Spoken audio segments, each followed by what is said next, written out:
Make this Christmas memorable with Goat Guns. Get the coolest miniature gun models for your collection. From historical classics to modern weapons, we have something for every firearm and hobby enthusiast. Surprise your loved ones with the gift of Goat Guns, the perfect blend of quality and detail. Shop now and spread the joy at goatguns.com. Welcome to the Human Capital Innovations Podcast, your go-to source for personal, professional, and organizational growth and development. We hope you tune in often for all things people management, organizational development and change, organizational leadership, and social impact related. Maximize your personal and organizational potential with Human Capital Innovations Podcast.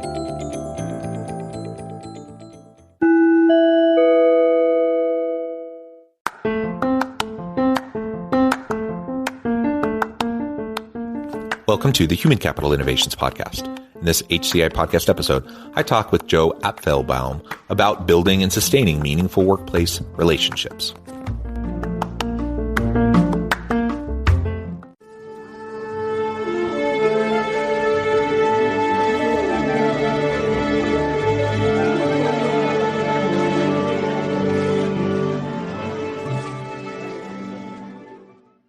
Joe Apfelbaum, welcome to the Human Capital Innovations Podcast.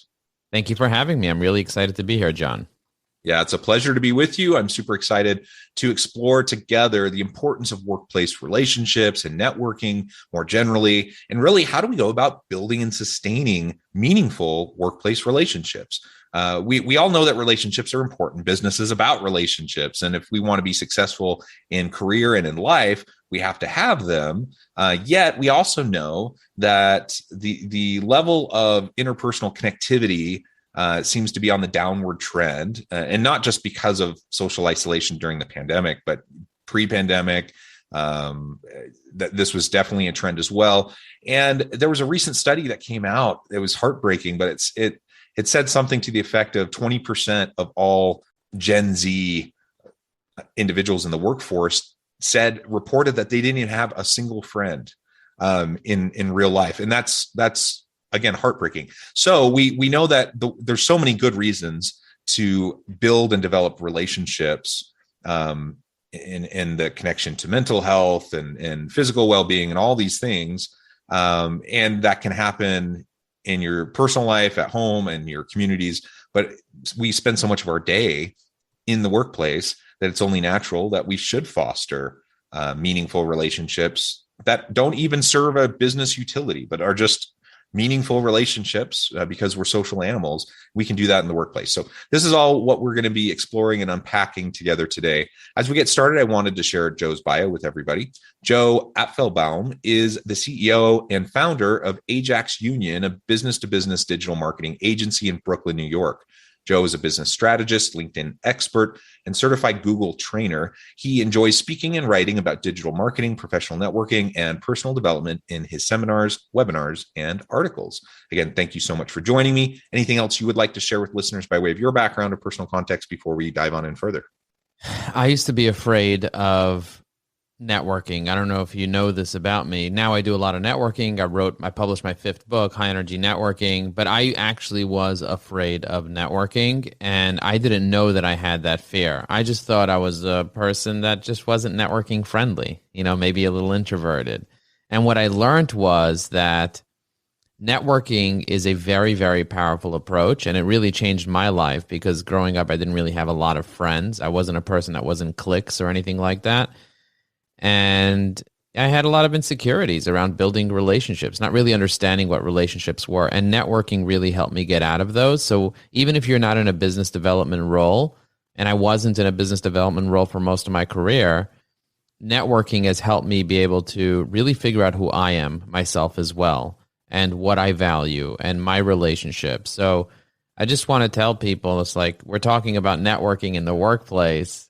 I used to be the type of person that didn't really understand networking. So this could be really beneficial to those that maybe haven't networked in the past or aren't comfortable with going to networking events, or even, the word networking could be a little dirty sometimes for some people. Like, oh, no, I don't network. I don't need a network. I'm an accountant, or I'm a VP of operations or whatever.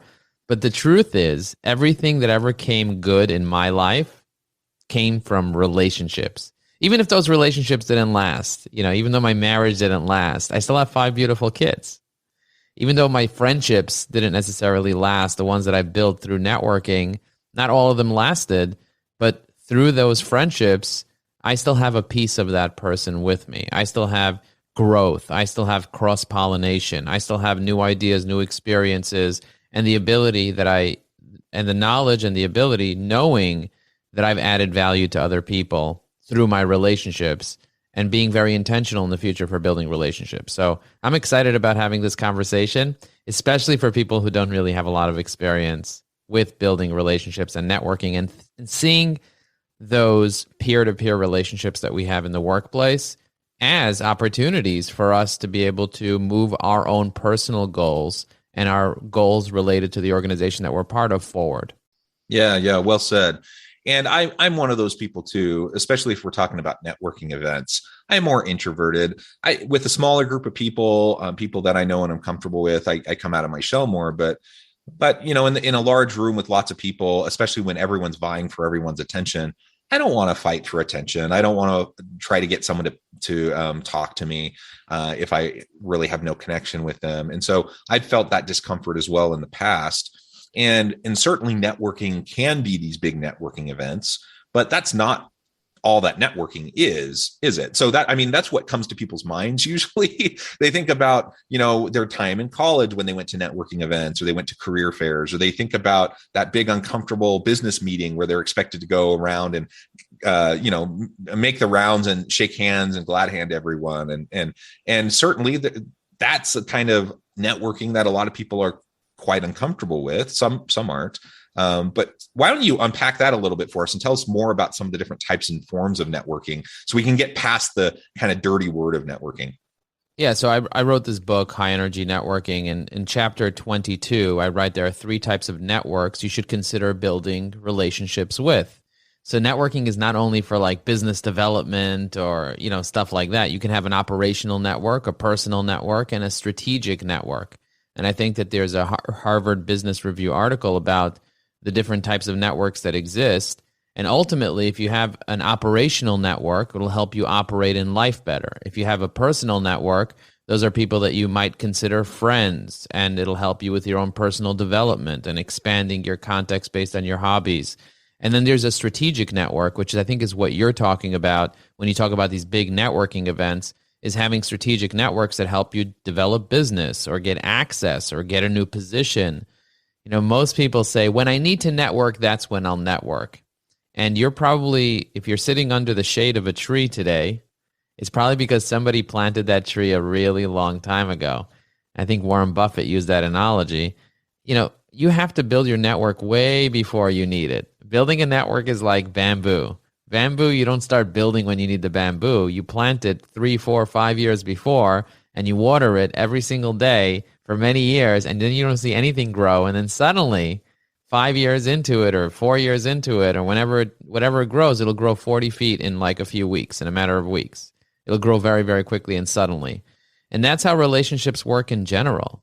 So understanding the different types of relationships that you're building at work, and understanding that your workplace is actually a network, just like your family is a network and your extended family is a network, just like maybe the religious institution, that if you're religious and you're part of an institution like a church, a synagogue, or any of those areas, you might have the ability to have those networks help you in your life. But often at work, people are like, business is business. I don't get personal at work. But the truth is, life is personal. Life is personal. And so understanding that if you're in a room with 100 people, you're only going to connect with about 30% of them, and that's okay too. Being a networker doesn't mean you have to resonate with every human being in the world. You just have to be able to resonate with enough people and expand your network where it's not just with your best bud that you're sitting next to all the time. It's maybe with the person down the hall. Maybe it's with the gatekeeper when you walk into the door. Maybe it's with the person that opens the door for you, or the person that cleans the floors. Those people have a network. Every human being has 250 people in their life that they come in contact with at some point in their life. And you never know who you can tell your personal goals to, which will actually walk you in the door of your next opportunity. of the next change in your life. Even if you're going through a divorce or you're going through a relationship change, I found my best relationships through my networks, through building relationships with people, not through dating apps. So, for people that need jobs, your best job is going to come, your next position is going to come not from you, posting your resume online and hoping for the best. It's going to come from the people that know you, like you, and trust you. So making sure that you know who those people are, making sure that you have a plan for staying top of mind with them. Here's a simple tip. Use LinkedIn. LinkedIn is the largest professional social network in the world, and many of us are afraid to connect with our colleagues on LinkedIn. We don't even do that. We're like, oh my God, go through the list of all the company members that are there and just connect with all of them on LinkedIn. And if they don't accept it, it's probably because they didn't log in, because 60% of people are not even logging into LinkedIn. So you can tap them on the shoulder and say, I connected with you on LinkedIn. If you're open to connecting with me, I'd love to be your connection. And maybe we can chat about how we can support each other. If you're posting content on LinkedIn and they're posting content on LinkedIn, you can support each other's content. You can leave each other recommendations on LinkedIn if you're working together and have something nice to say about each other. Or maybe you don't have something nice to say, you have something neutral to say about each other. You don't want to write a negative recommendation about someone who's annoying. And it's okay. 70% of the people in your workplace, you're not necessarily going to get along to. So they're going to be the sports, news, and weather types of relationships. There are 5 levels to a relationship. There's a person who's just a contact. Maybe you just wave at them. Maybe it's your boss or somebody who you don't have a relationship with. You just wave at them. You're not even going to get drinks with them at the company party. Then there's a person that you'll have drinks with. You'll spend 15 minutes with them chatting, but it's just about the news, sports, and weather. You're not talking about, your personal problems, your goals, or anything. They say, how are you? You say, great, and you move on. And you ask them, how are you? What's the weather like? And that's it. And who won the Super Bowl? Whatever. And then there's the one that's a little bit deeper, the relationship, someone who you're trying to proactively build a relationship with. Maybe you'll have lunch with them. Maybe you'll know what their favorite candy is. Maybe you'll know about their personal life, about their kids, but not necessarily private things. They don't know private things about you. You don't know private things about them, but you know a little personal. Maybe you know their dog's name. Maybe you know certain things that people would know about them. You're connected on social media, and you would definitely have lunch with them. You would spend 30 minutes to an hour with them, but not more than that. And then there's the people who will become friends. That's the next level. That's level 4. Level 4 is someone who you're like, I really like this person, and you want to go to dinner with them. And after dinner, you want to get drinks with them. And those are people who you turn from relationships into friends because you have a lot of common hobbies. Maybe you guys will go hiking together. Maybe you'll run a marathon together. You'll do something a little more than just work together. And those are the people where, it's a smaller percentage of the people that are going to be around you are going to become friends, but you still have a substantial amount of friends. And then there are people who are really like a buddy, like a partner, somebody that you would invite to your family, someone that you invite to your house, someone that you know when their birthday is, and you actually buy them a gift. You don't just write them a handwritten card, but you actually buy them a gift. Someone who's like a partner, who you know their secrets, you know their life, they know your life. You can only have a handful of those people. And sometimes some of your friends will become partners. Sometimes some of your relationships will skip the friend zone, will go right into the partner zone. And so there are different levels to our relationships and know where people stand. And sometimes people move from the different levels. But even thinking about this is a whole nother level. Even having this context, this idea is a whole nother level of relationship building, because networking is not just about tell me what you need and I'll tell you what I need and we'll help each other. You can add value to someone's life just by existing in their life. Suicide rates go down when you say hello to people. This is the truth. When you ask somebody, how are you doing today? Even if they say fine and it's a sports, news, and weather, the fact that you interacted with another human will make it less likely for them to want to end their life because they'll find meaning in that. People find meaning in relationships. People find meaning in relating. We are a social human beings.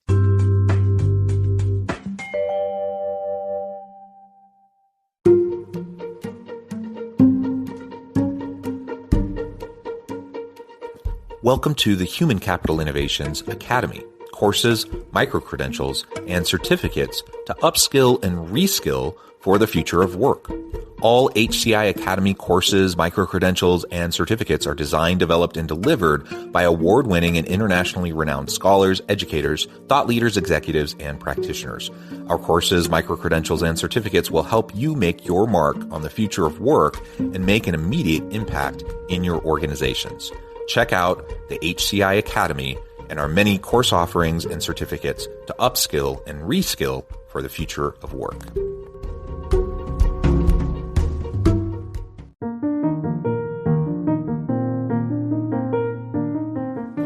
Check out our new weekly LinkedIn newsletter, Alchemizing Human Capital, exploring industry trends via original research and interviews with executives and thought leaders from across the globe.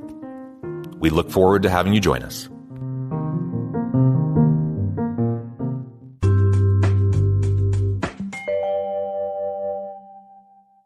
When you have a relation with somebody, it's always in the now. It's not, I have a relationship with you in a month. Relationships only happen in the present. And so if me and you have a relationship, if we're in love now, not in the future. Not we fell in love once, because love is not a hole you fall into. Love is something that you do, something that's active, something that you feel. Feelings happen now. It's not, I'll be angry in 2 weeks. You don't schedule anger. Anger either happens or doesn't happen. Love is either happening or it's not happening. You can create it by having the right intention and by manifesting it, but it's something that's happening in the now, in the be, not in the do, not in the fix, but in the be zone.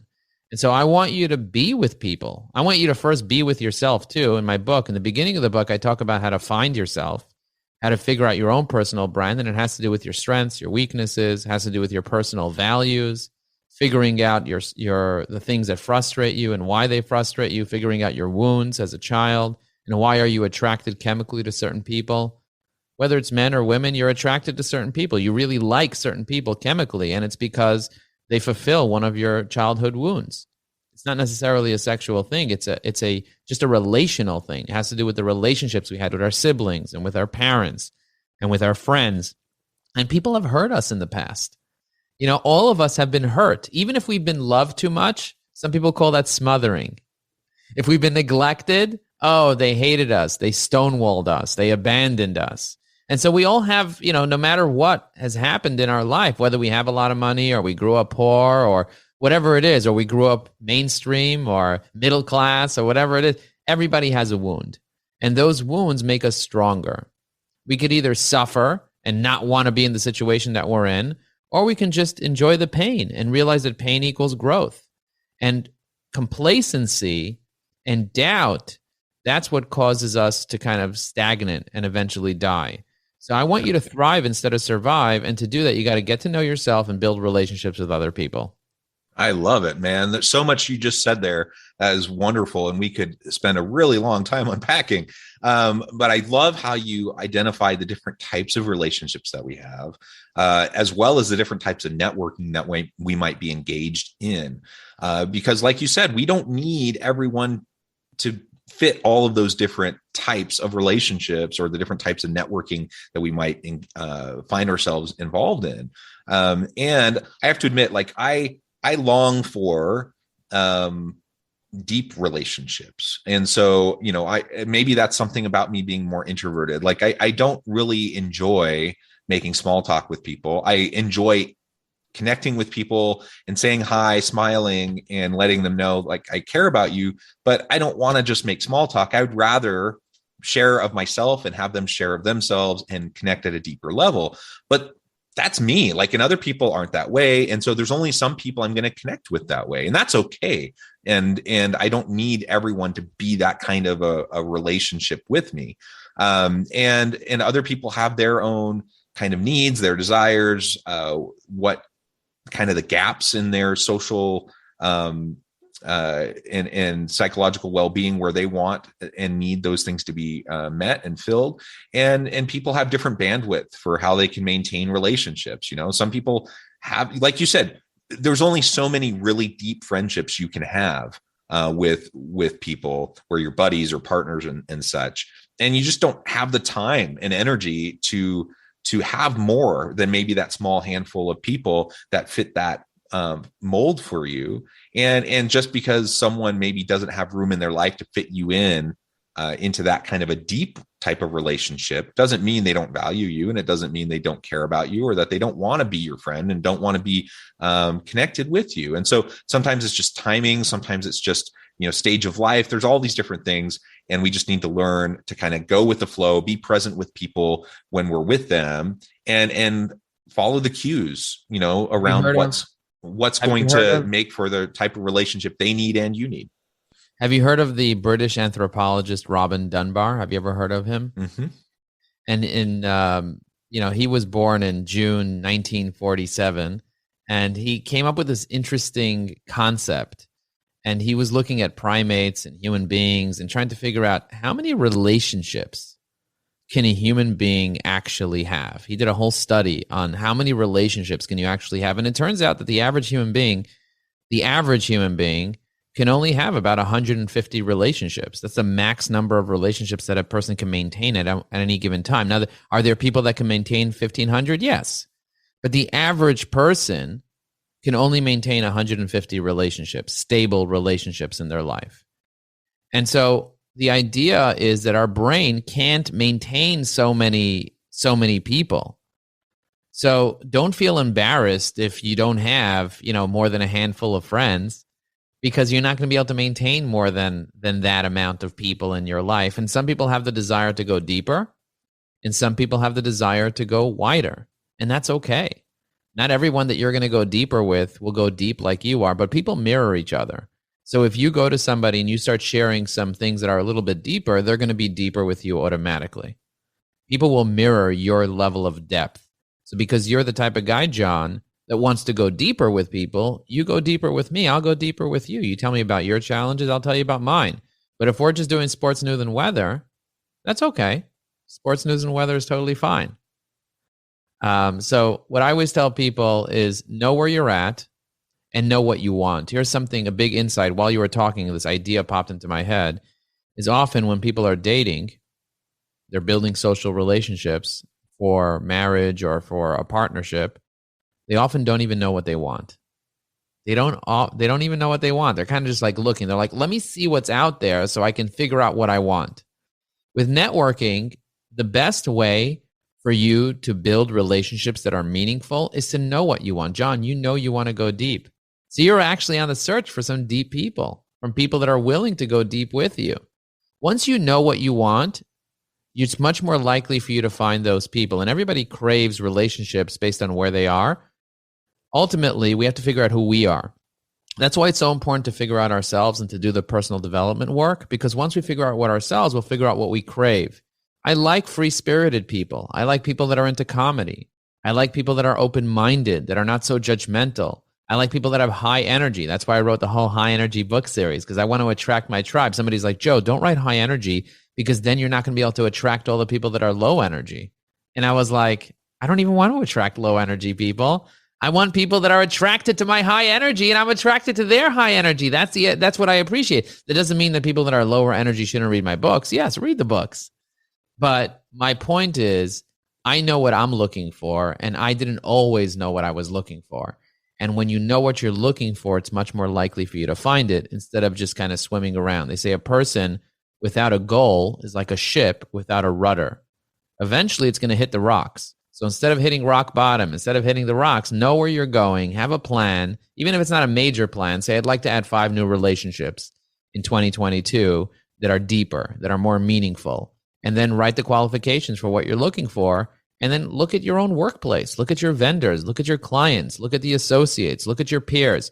And you're going to find people that fit into that criteria. And if you intentionally set up meetings with them and get to know them and ask them really good questions and listen, and you're there for them and you spend time with them and you have experiences with them.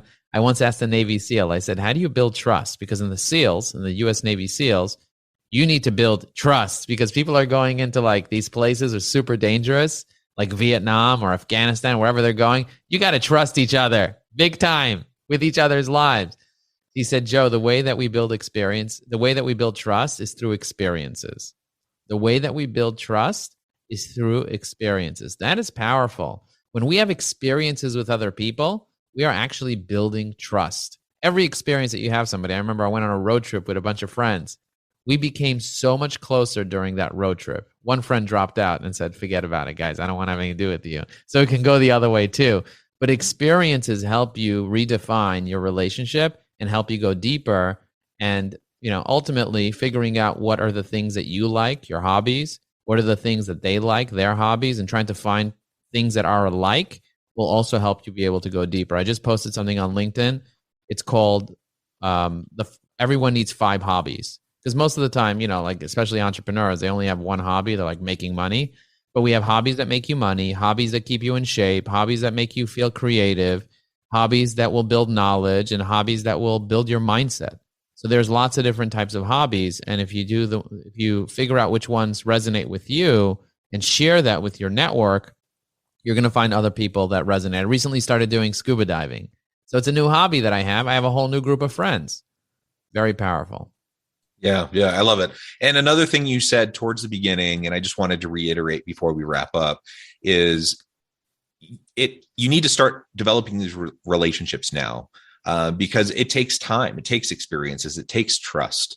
And so, if I want a deep relationship, I have to start now. If I want professional relationships that can help to pave the way for my next career move or opportunity, I need to start now. And when I look back at my own life, I can see pretty clearly that in most cases, the best things that have come to me in my life have come through relationships that maybe didn't pay quote unquote immediate dividends, like relationships that I established 10 years ago, 20 years ago, and have fostered and have nourished for years or even decades. And then an opportunity arises that never would have come had I not fostered and really tried to sustain that relationship over time. So it's not, we don't need immediate gratification, in terms of like a new promotion just because we reached out to this person on LinkedIn, or because we connected with someone at a networking event, or we're trying to become friends with people and on our team.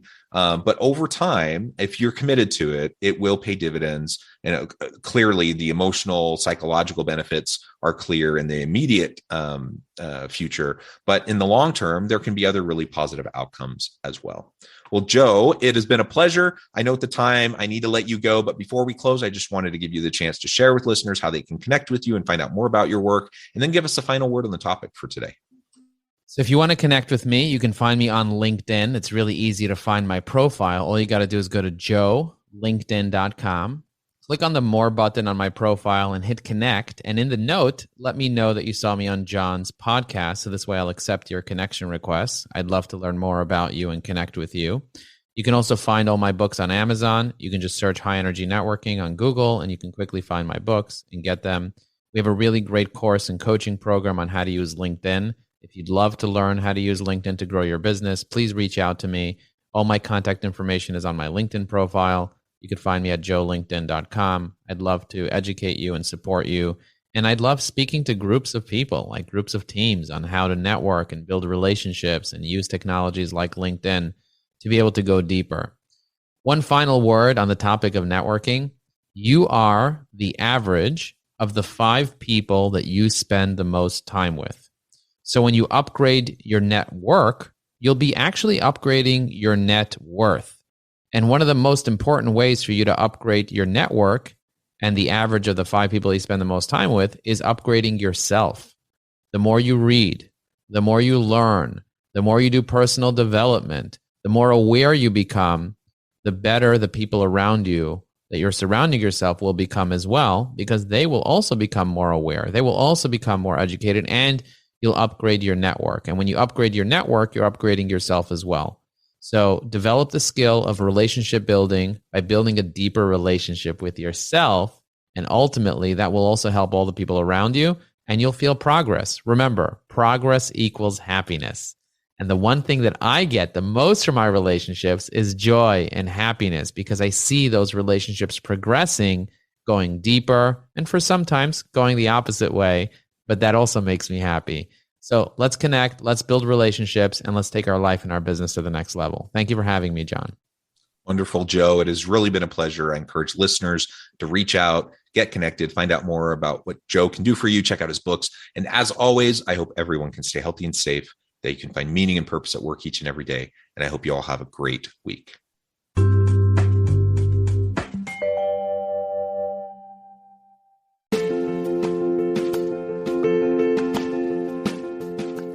Bluer Than Indigo Leadership, the journey of becoming a truly remarkable leader. Early in my adult life, I learned about an Asian proverb that translates as bluer than indigo. If you think about the color indigo, it is a brilliant, deep, and vibrant blue, what some would call the bluest of blues. To have something that is bluer than indigo is rare and truly remarkable. Contrary to popular myth, there is no one-size-fits-all or cookie-cutter approach to effective leadership. There is no silver bullet, no secret sauce, no go-to model that will solve all of your problems. The truth is, great leaders have all had their unique strengths and flaws, and have all had to discover and then pave their own distinctive path in their life's journey to fulfill their leadership potential. Bluer Than Indigo Leadership will help you discover your own path and explore those ordinary, everyday actions that will help you respond to an uncertain future and produce extraordinary results for individuals, teams, and organizations.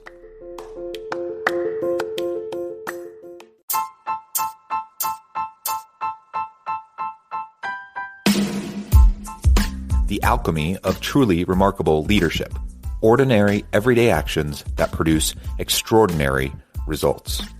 Consider how the nature of work has shifted over the past 50 years. With increased globalization, rapid technological advancement, and the shift in economic composition, the average job of today looks very different than the average job of 50 years ago. What will the jobs and organizations of tomorrow look like? Moreover, what does this all mean for organizational leaders?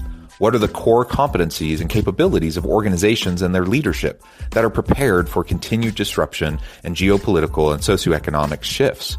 Regardless of what the future holds, increasingly, leaders need to be socially minded, data-driven, decisive, champions of talent, and disruptors of the traditional notions of leadership, teams, organizations, and work. The alchemy of truly remarkable leadership will help you to explore your own leadership competencies and capabilities and consider ways to apply and implement them into your workplace and personal life.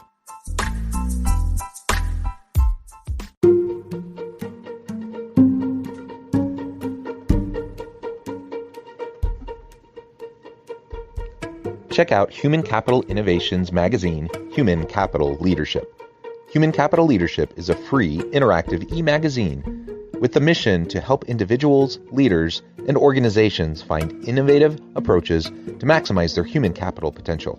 We publish issues quarterly in August, November, February, and May. Take a look at the latest issue and let us know what you think.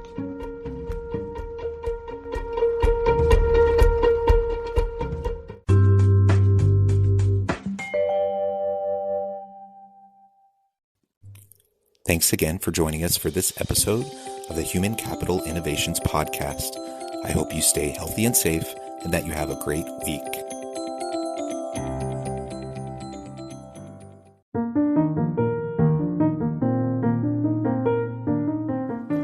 Check out our new weekly LinkedIn newsletter, Alchemizing Human Capital, exploring industry trends via original research and interviews with executives and thought leaders from across the globe. We look forward to having you join us.